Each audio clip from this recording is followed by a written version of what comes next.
Психодесни! Где бяхте вчера вие, герои днешни? Къде бяхте, когато бащицата ви Костов разпродаде България? Когато подари на безценица Лукойл?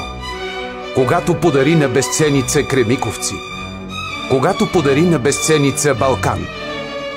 Къде бяхте, когато взриви мавзолея? Министрите му се черпеха и празнуваха насред взривовете, като модерни нероновци. Къде бяхте, когато мистър 10% прибираше комисионни от всяка приватизационна сделка? Къде бяхте, когато подслушваше и следеше невидни? Къде бяхте, когато трупаше тлъсти лихви от КТБ и заедно с Цветан Василев създаде най-голямата банкова пирамида в историята? Психодесни!